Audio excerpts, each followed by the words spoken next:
Mas, na verdade, ele acabou por chegar à conclusão, tudo isso ele dizendo no julgamento, né, segundo Platão.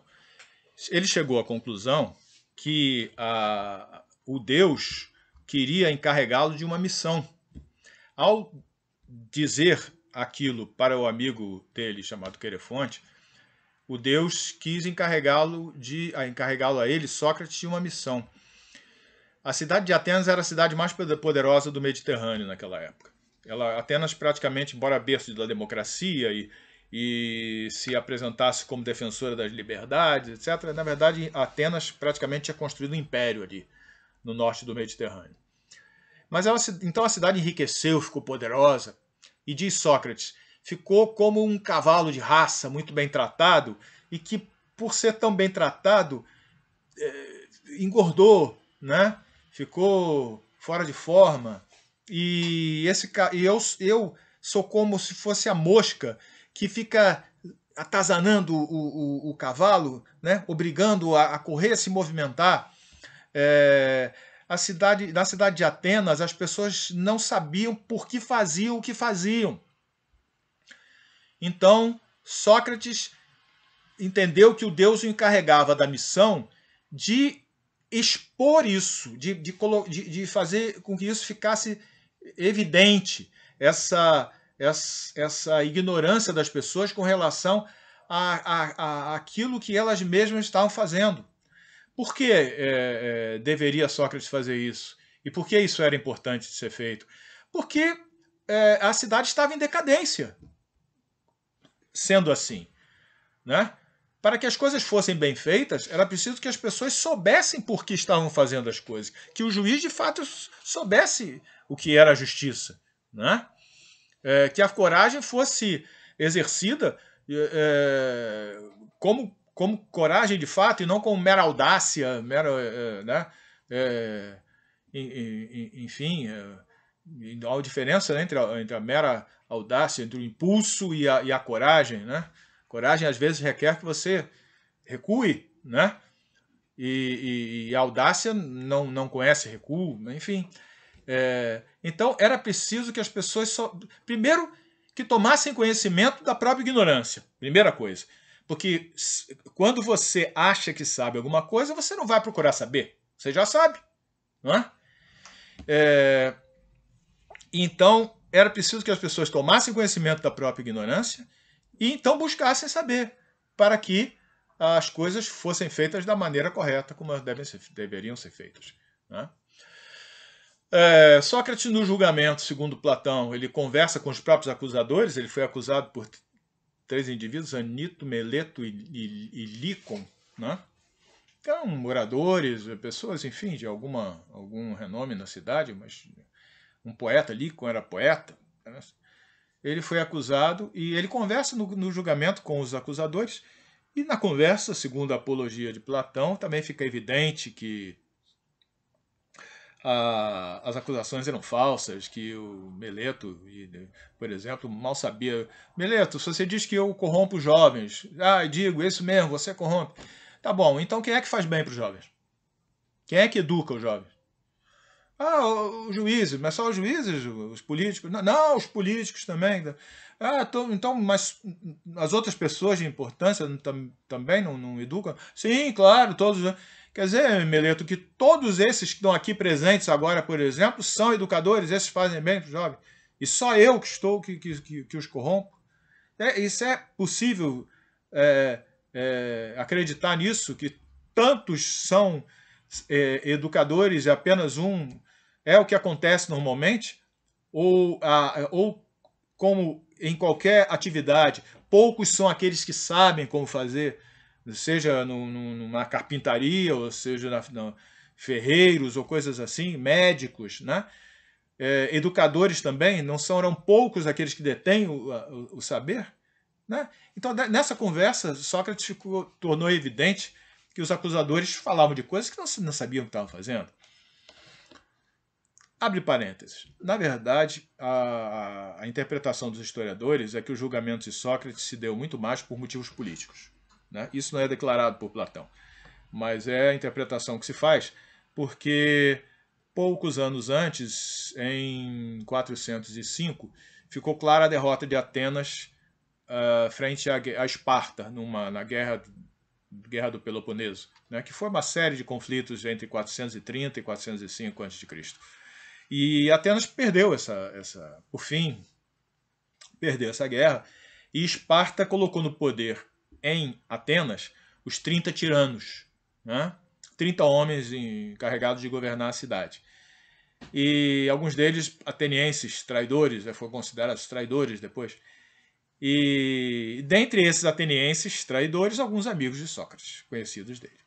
E Sócrates e Platão também nunca falaram bem da democracia ateniense, né? Porque, na verdade, o que eles temiam da democracia era a corrupção da democracia tornando-se demagogia, né?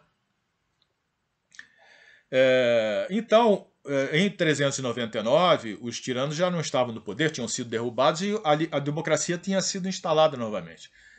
E aí é que se abriu espaço, pelo menos, para a acusação a Sócrates. Muito bem, Sócrates se defendeu como pôde e tal, e aí os jurados pronunciaram a sentença. Culpado. Ele foi declarado culpado. E aí ele tinha o direito, como era a tradição em Atenas, ele tinha o direito de dizer qual era a pena que ele deveria sofrer. E Sócrates virou, ele foi declarado culpado por uma pequena margem de votos, tá?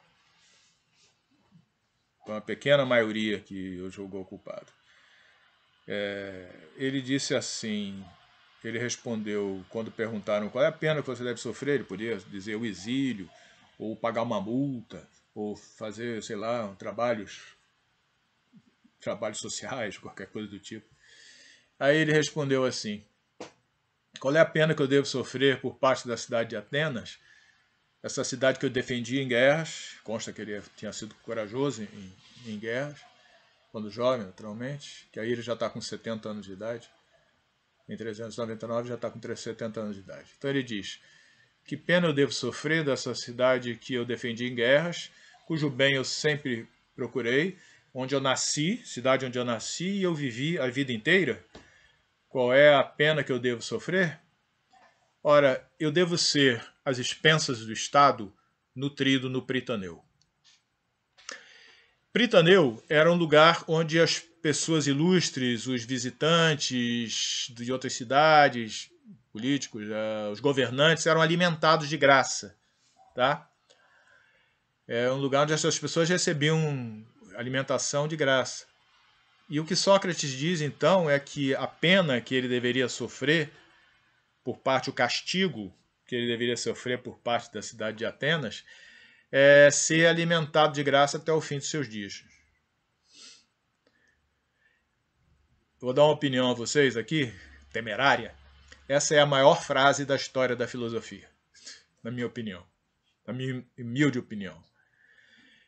O que eu mereço é ser, às expensas do Estado, nutrido no Pritaneu, alimentado no Pritaneu, às custas do Estado.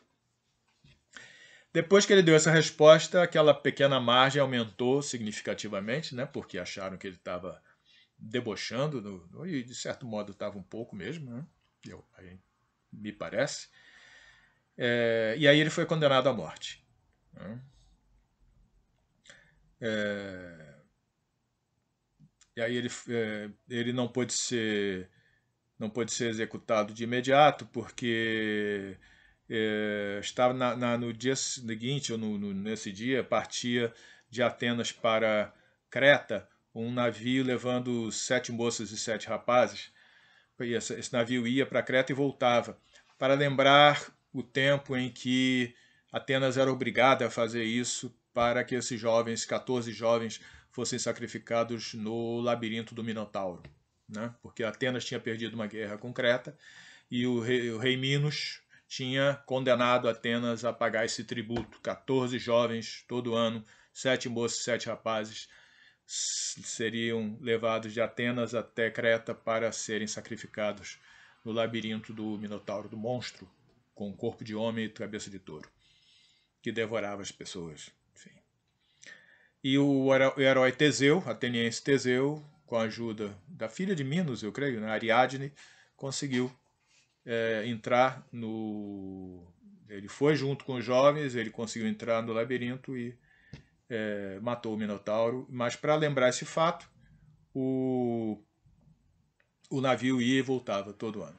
Mas enquanto ia e voltava, ninguém podia ser morto, né?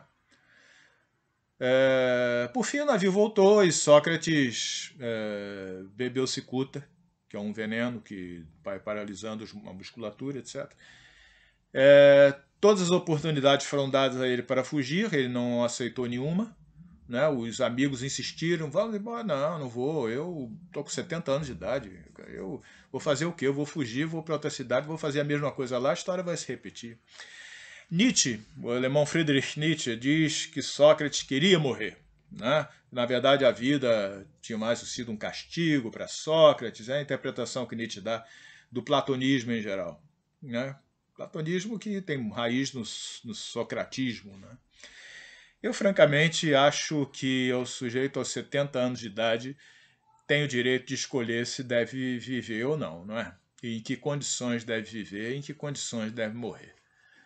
Foi um ato de bravura extraordinário desse grande filósofo que nunca escreveu coisa nenhuma. Abraços.